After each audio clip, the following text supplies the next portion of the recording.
Botswana, a landlocked country about the size of France and as big as Texas. But that's as far as the similarity goes. A surprising country, sparsely populated, in places arid and bone dry, in others lush and bristling with plants and animals. A great variety of life, now protected from irresponsible hunting by law. In the Okavango Delta, however, there are areas where hunting is allowed, and it's great hunting. Rough and dangerous, the Okavango is the perfect place to experience the thrill of stalking prey through the heat and dust. You can feel your adrenaline flow. You feel the pulse of the land, the pulse of a creature as it smells danger, as it smells your tired body crouched and waiting. The Okavango Delta lies in the northwest sector of Botswana, fed by the great Okavango River as it courses down from the Angolan highlands. The water spread moist tendrils across a 6,500 square mile area before disappearing again into desert. The area supports a great multitude of wildlife, but to get anywhere near it, you need experience. The experience that comes from years of hunting. Years of successful hunting. Dougie Wright is one such hunter. Dan Peña inside here somewhere? Yes, I am. Yeah. Hi, Dan. How do you do? Good to meet you. Well, this is Pom Pom Airport. Pom Pom International, that's correct. That's right. I don't think many Lears land here, do they? No, not really. Hello. For those of you that don't know me, my name is Dan Peña, world-renowned bon vivant and raconteur. I'd like to welcome you to the beginning of a 15-day hunting safari in the heart of northern Botswana's big game country, the Okavango Delta. Today is May 1st, 1986.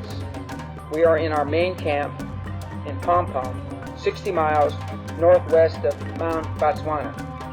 With me is Dougie Wright, born and raised in this part of the world, a Botswana citizen. Dougie, who has been a professional hunter for 24 years, will be conducting this hunt. Also with us is Joe Coogan, who will be handling the video camera. What you were about to see was made possible by my loving wife. Doug, tell me about how we're going to handle the safari. Well, first of all, we've got to realize that this is a large inland delta, about 6,000 square miles of it. A lot of it is flooded, and it's at the moment a bit dry, but it'll be flooded during our safari. What we will do is we will take off every morning approximately between 7:30 and 8 o'clock, drive down various tracks or cross country looking for sign, any sign, buffalo sign or whatever sign. We will then use trackers to track it down and stalk the animals and shoot them. Would you say that the amount of animals that I've got licenses for is an aggressive program for 15 days? Yes, I would say very aggressive. One of the things that I'm going to really be able to benefit from being a novice is we're going to have 2 trucks. Right. We're going to have double the backup that you would normally have on a regular safari. Each truck has 2 trackers and a professional hunter, and in our particular case, we're going to have 2 Sitatunga trackers, 1 on each truck, so we're going to basically have 6 trackers. Which, this is, in fact, you're going to be hunting Sitatunga on this trip, which I think you'll find fascinating, and we're also going to be doing that with the camera behind you, hopefully to capture the excitement and uniqueness of that kind of hunt. Well, I'm looking forward to it, and never having fired a 375 or a 270, I'm looking forward to it, especially the 375 in a rocking canoe when we get later on in the safari. Hopefully I won't fall out and break my neck. Dougie, why don't you show me around and show me how the camp works? Yeah, sure. Let's go. Okay, sounds good.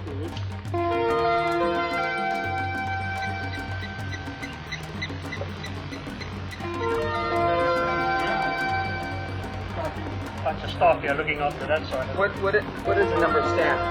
I've got 5 actually personal staff in camp. That's with your cook and your waiter. 2 girls and a kid. Dan, this will be your accommodation for the next 14 nights. We've moved some of the things in here. It's a lot better I had when I was in the Army, I'll tell you. Down here's a basin. This will be filled up every time we come in, so you've got clean water to wash yourself. Sounds good. Shower right there, and behind here now is the shower and the toilet. Normal shower hose, turn it on there. It's adjustable for height, you can move it up and down. I'll be done. Little mirror. Little mirror there, yeah. You can see this would be real cozy when it's about 30 degrees. This was made for shorter people. Yeah. Dan, this is our kitchen area here. That is what you bake your bread. It's a big sort of oven. Yeah. And then over here you have this big drum which will fill it up with hot water. So when you shower water, you go straight out from there. I can see microwave cooking hasn't come to Pom Pom yet. Not quite yet, no sir. No. But has it come to Maun yet? Yes, we have microwave cooking. That's good. One of my plans is to eat everything that I shoot up here. God willing, we shoot a lot. And so crocodile and warthog and buffalo, I'm looking forward. I've never tasted those. So this is the team that will be helping me, and we're going to go out and see what we can accomplish now in the next 15 days. The start of the hunt is a good time to reflect why you're here, what you want from the days ahead. Hunting's more than just shooting. It's a primal experience. You get close to life and death in the raw, close to earth, water, fire and wind, the elements of life. What is this that we're... Impala. Impala.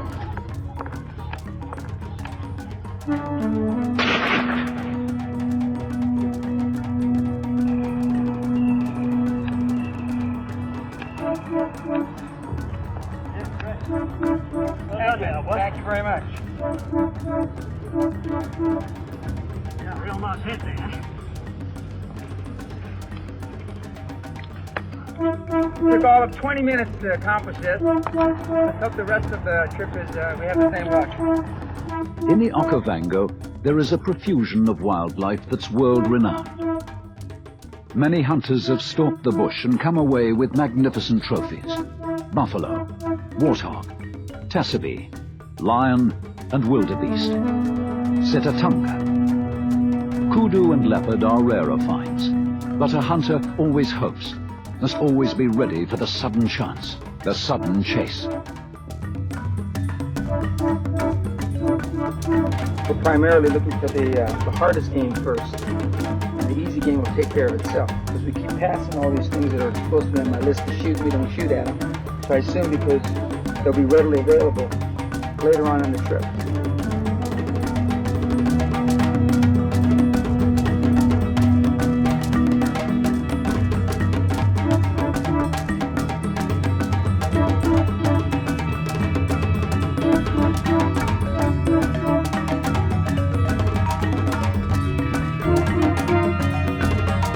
Lion is one of the animals on Dan's permit list.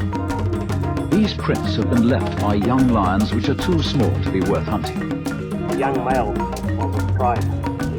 Other tracks around you, but this is a young male.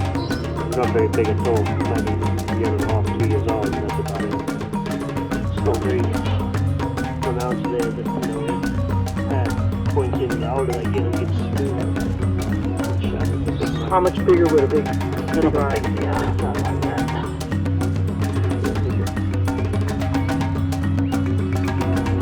That's the one that Joe saw yesterday, so we know exactly what they look like. Okay, so we're just going to go on. Yeah, we'll just carry on over.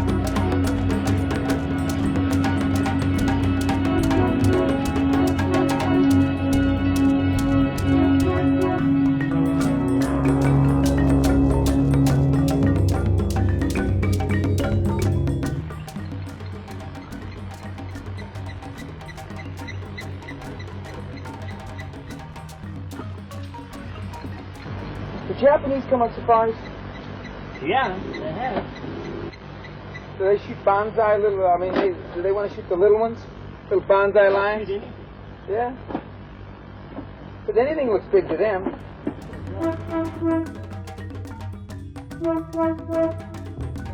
Getting a hunt going can be difficult. You need to get your sights and taste the territory.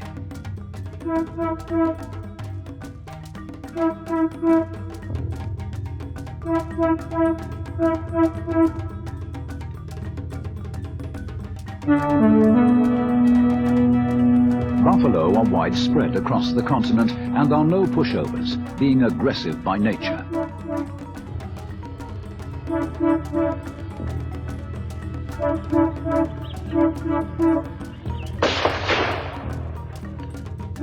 Dan shot the buffalo with soft-tipped ammunition, fatally wounding it.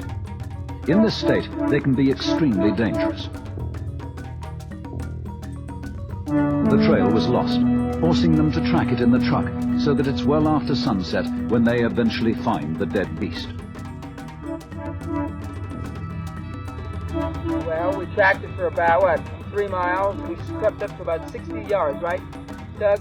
Yeah, that's correct. About 60 yards, and I shot it on the other side, right about here, and it just spun him around, and he ran off, and then I shot him again on this side, here, and then when we got here, he was on the ground, he was still alive, and then I shot him again in the chest. And add a little excitement, my gun jammed. Gun jam? Gun jammed, and I couldn't get a shell in, and Doug's running ahead of me, and I'm trying to get the fucker to work, and it wouldn't work. And so it's a good way to get us killed. So he fell back, and he unjammed it, and then we continued, and we found him. Why was the gun jamming? I put in the bullets backwards. Not backwards, but the wrong side. Yeah. Uh-huh. Yeah. But kind of looks like my mother-in-law. Oh. Another day in the jungle. That's awesome. Yeah, and we'll be home by midnight. Yeah, that's right. If we're lucky. If we're lucky? Jeez, look at those fucking bones.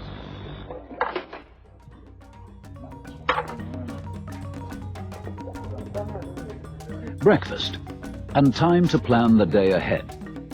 The mood is optimistic. A crocodile has been seen in the vicinity. This animal, a throwback to prehistoric times, has not changed for millions of years. Soft ammo has a silver bullet head designed to flatten out on impact. Good for crocodiles, as they often do not die when shot. They just get angry.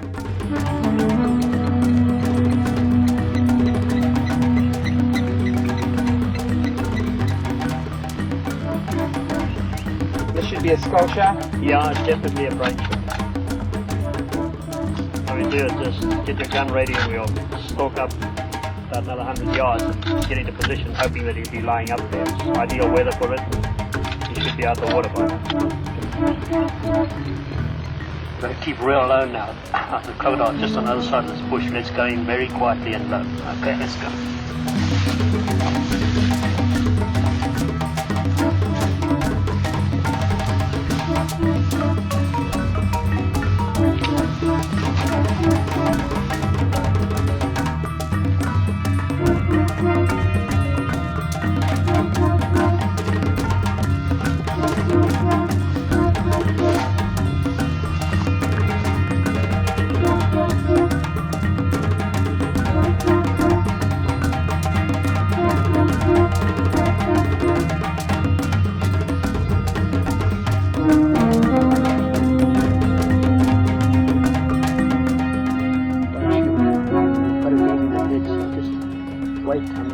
Out of here and try and make him bring his head up.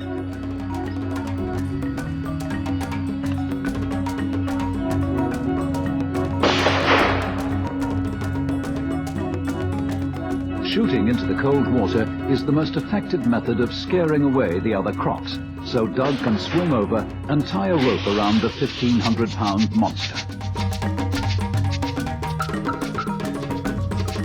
Well, I think, what do they call it, Weatherby Crescent. a Weatherby Crescent, I think. And you excite me, you got too close to the skull? Yeah. How's it taste? A little Tastes salty? a little salty, but not bad. Eat some cheese and crackers with it. Looks like you can use a couple of stitches, but we'll just pack some mud in there and it should be all right. Yeah, should be. 1, 2,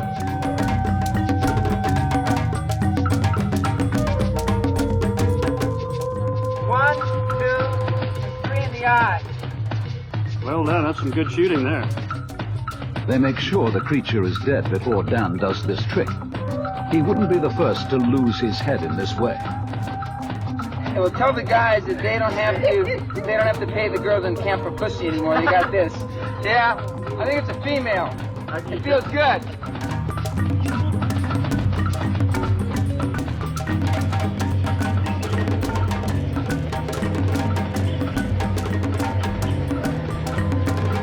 The native woman hides her baby from the camera as she cleans the last strips of Dan's buffalo meat. It's good eating. Can't believe there's nothing left of the buffalo. Is that food for a month?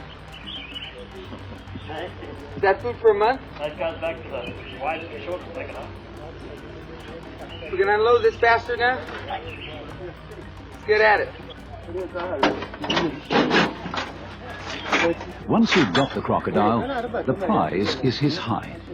It must be kept wet and salted until it can be tanned.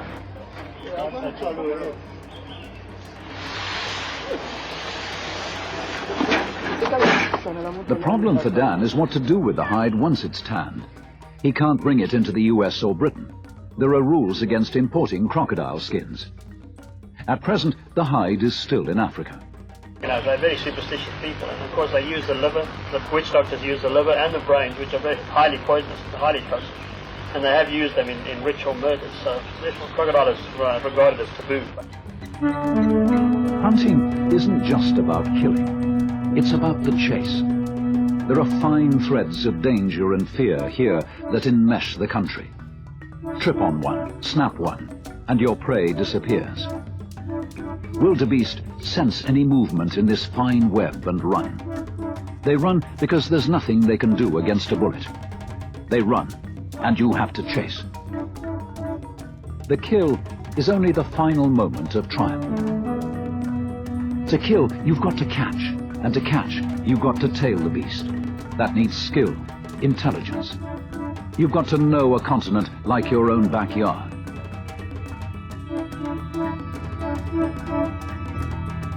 The kill is only the final moment. It's the hunt that counts.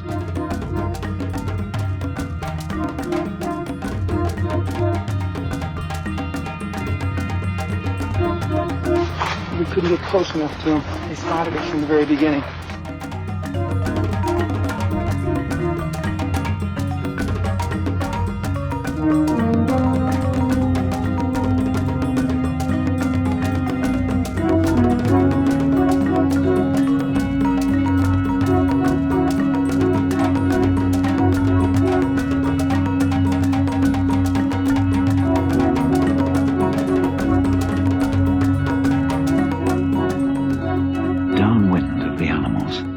Hunters are not heard or smelt.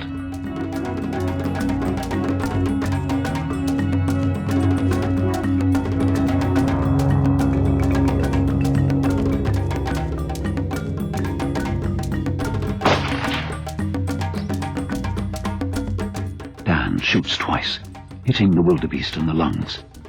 It still runs before collapsing. It's a record-breaking kill.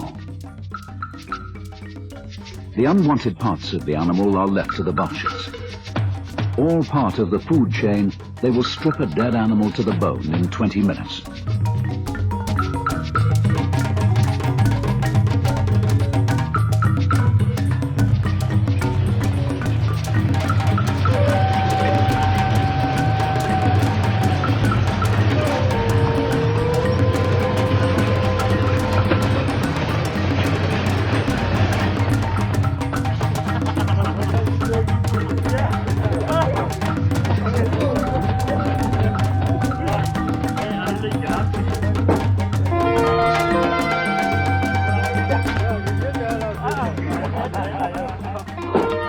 Trackers have found a baby crocodile. It's only 6 feet long, so for some fun, they put a rope around it. But they can't get it off again. Shorty braves the fearsome jaws by standing on its head. The croc is not impressed.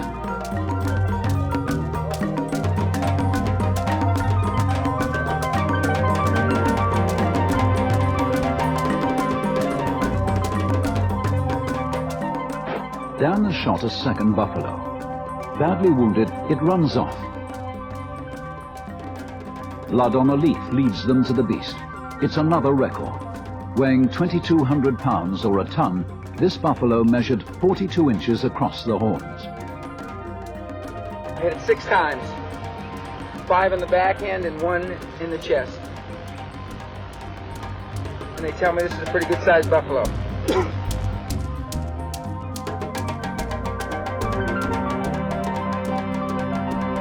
So now the real hunt begins, the hunt for kudu. Ernest Hemingway hunted a single kudu for 3 months. No wonder he was inspired to write about the grey ghost of Africa. Stealing through the country like a spirit, ash-grey against the shadowy chaos of light and shade, he disappears, reappears, making the hunter nervous, twitching behind his gun sight. This thick brush area we're going through right now, looking for kudu,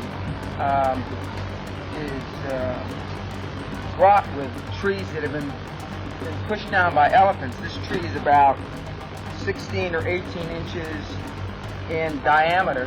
And they push them down and then they eat the leaves and the shrubs at the end of the tree.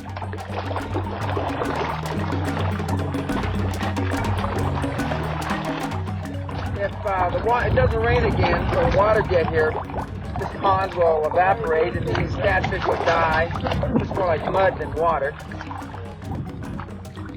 One of the best things about the safari system, at least here in Africa, is that I think a throwback from the British is the way we have lunch with a tablecloth and napkins.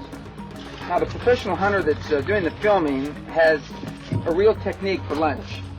He takes a slice of bread and he puts it down, then he puts on maybe beans and then maybe onions and then maybe some other junk in 3 or 4 or 5 layers, and then he smooshes it all around and then he starts to eat it. And then he tops it off with a couple Cokes and then a couple of pieces of bread with cheese. He's a cheese freak.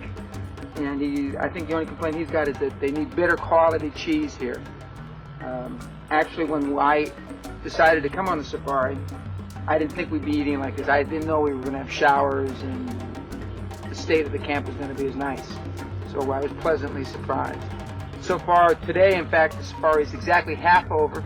Today at lunch, 7.5 more days, and we've collected some very good trophies.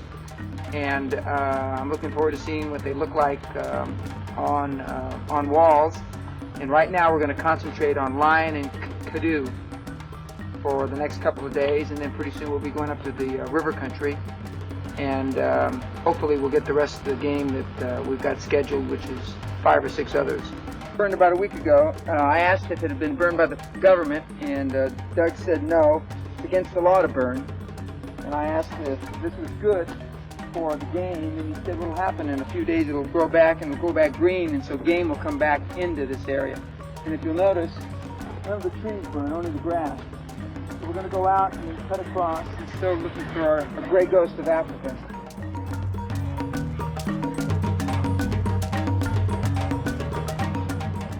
Morning of the 10th day. At the end of today, the safari will be 2/3 over. The last couple of days, we've been sighting kudu, but so far we've never been able to get a clear shot or get close enough to get even a bad shot.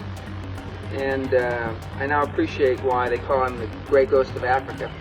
Hopefully our luck is going to change today. I'm bringing along my Rambo knife for good luck. Doug, where are we going to go?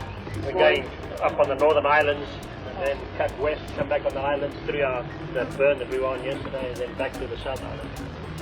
As I've noted in my diary, when the safari first started 9 days ago, and I shot 2 real good trophies the first day, and we sighted 2, and we were shooting at least 1 a day, that I expected something like this, because I expect this is what safari life is really like, isn't it? That's correct, yeah.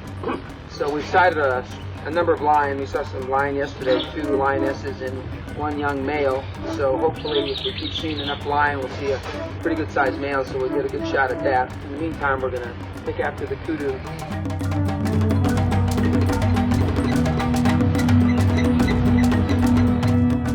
The lead tree is 2,000 years old, a living fossil. The kudu has been spotted again. Doug and I and a couple of tractors are going to go out right now. and we're going to leave most of the other people behind. If he turns back into the wind, then we're going to pull the trucks up and we're going to keep circling and see if we can find him. We'll have a little better luck than my missed shot from last time.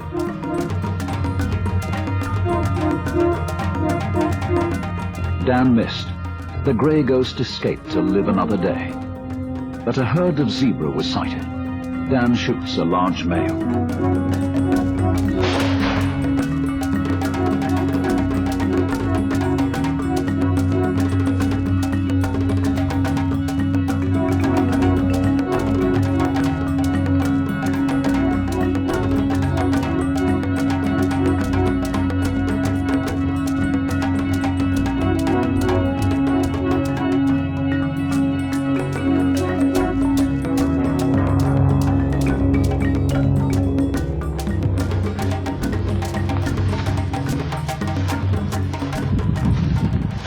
Apparently got confused, so we're going to go back at the origin, because our tracks should have blood trailing, and the tracks that we're onto now apparently don't have blood. So we're going to go back a ways and then go forward. I think I hit him middle center.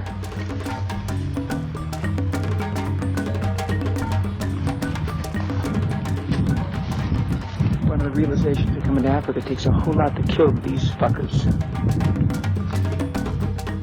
We tracked it for about 30 minutes, and then we discovered we probably lost the track or on the wrong track. We backed up, found the blood again, tracked again, as I said a few minutes ago. Then we spotted it again, and I shot it in the back left side, and then it hobbled away, and then I shot it again, and apparently I must have broken its leg, because then it was limping. But it's interesting, the kinds of things that they were picking up the track were like as small as a leaf. I picked one up for my scrapbook, this big, with a spot of blood on it. And we found a number of those, and then finally a puddle where it apparently had stopped for a moment. But as Dougie has been telling me, the wildebeest, the zebra, and the buffalo just don't want to die. They just don't want to die. And we spotted a leopard just before this, and I couldn't see because I thought it was a kudu, so I kept looking high, about up here. And all the trackers they're dragging me up, and trying to drag me up high enough so I could see. And the leopard was down here. By the time I saw it, I couldn't get a shot at it, so I shot like this, and I missed it. And the boys, and it was about, what, 8-10 yards from the front of the car, so I'm kicking myself for that. So now I'm going to have to learn, when I view up and down, just because I'm always after kudu right now. Gray ghost, up here, I've got to look down lower. And this big hunk of shit. What do you do with these? But they don't use the. Can't you make a rug out of that? That's beautiful rug. That's what you meant. Yeah. Skin out the whole thing for a rug instead of a head mount. I wouldn't use a head mount. Okay. I'd skin the whole thing so you'd have a whole skin. Look pretty well. Okay. Instead of the head? Yeah. Yeah, I don't think it's such a great. No. Plus, my children probably think I'm shooting horses now. Yeah, right. Okay. I'd skin it out full for a thing. A rug. Okay. Is this a relatively big one? This is a very, very big zebra. Yeah. About 900 pounds. So we're going to try to get a kudu in the afternoon. God willing, shari a mungo, as we say. Yeah, well, we broke the 2.5-day dry spell. Now that we've got blood in our eye again, let's see if we can do some damage or something else. I hope it falls down easy this next one. Jesus. Look at that. Hey, maybe he got his nuts off at the end. Well, they're finishing full skinning the zebra. I've decided to make a rug out of it instead of mounting it like the rest of the things. And I decided that perhaps something was wrong with the sight on the 375, because I missed the kudu low in the belly this morning, and I hit the zebra first shot low, although it did pass through and come close to its heart on the other side. So I came out here with Joe Coogan to practice. And we set up on this with his coat all bundled up, and he put a mark where I was supposed to fire, and I got up right next to it, and as Dougie says, I crawled up the weapon. I got my eye right up to the sight, and I fired, and I cut myself under my eye, across my nose, and over my eye. Now, not being a fast learner, I not only did it as I did the time before 3 times, I did it 4 times in a row, cutting my eye in a neat little circle on both sides of my bridge of my nose. And in the second cutting of this tape, it's going to be because the zebra reared back on its hind legs and hit me with one of his hooves as I shot him in the heart. It's like being tickled to death with a dove feather. Yes, exactly, exactly. The delta has become lush. It's surprising to think that a few hours ago this area was dry. More and more game will be coming into the territory, more opportunities to hunt. We're going to swing back towards camp and we're going to try to see if we can find a kudu or some signs of what we've got left on our list, which are basically lion, leopard, sitatunga, kudu, and kesabe. The kudu has been spotted again. Being a territorial rather than a herd animal, they know it's the same one. And this time, the wind's in their favor as they move in.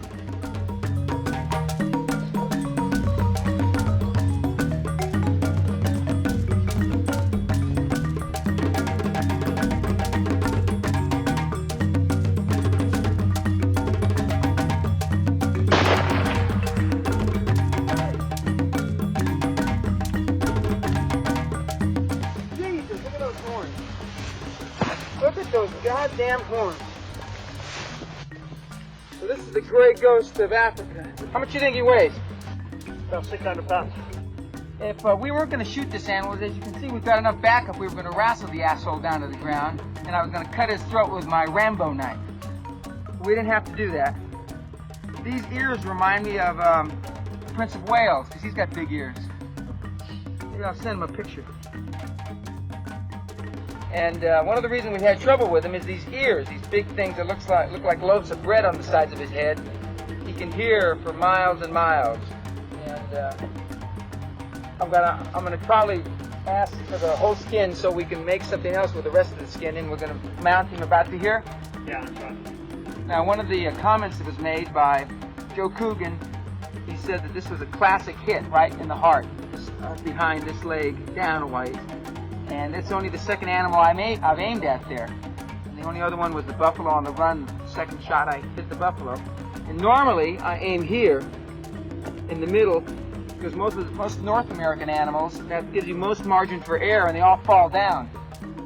Whereas I'm learning quickly that the African animals with a much greater survival instinct, unless you hit them right there, or unless you hit them here, and you don't want to hit this one here because you knock the horns off, they just keep living. It was about a 125-yard shot, and he moved about how many yards before he dropped? 30 yards. And that was still, is that his heart? Yeah, that's it. Right in the heart. One of the things that I was worried about just before I pulled the trigger was hitting these.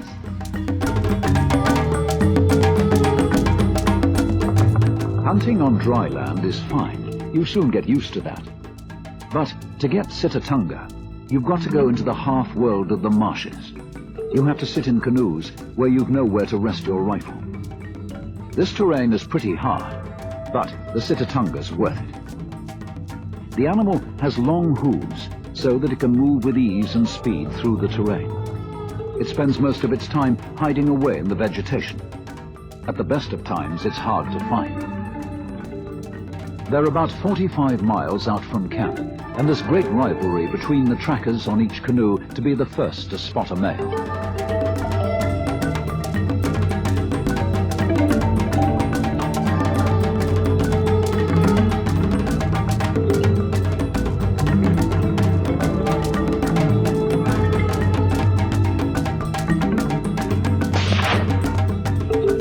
After Dan has missed a small male, the trackers spot another.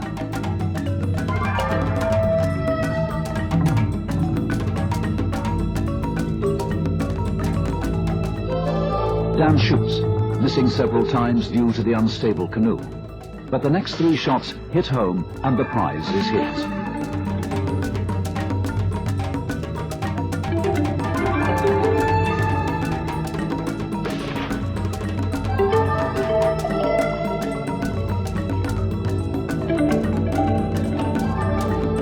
A short stop on an island to view the beast before canoeing back and the long bumpy drive back to camp. You know, it's funny how when I missed the little sitatunga male, or medium-sized one, I mean, they looked at me like I was made out of dog shit. I mean, glory is fleeting. Now I'm a fucking hero. Shorty came and kissed my hand. He says, I'm number one. So I'm number one as long as I knock him out, and if I even have a draw, I'm not even on the list anymore.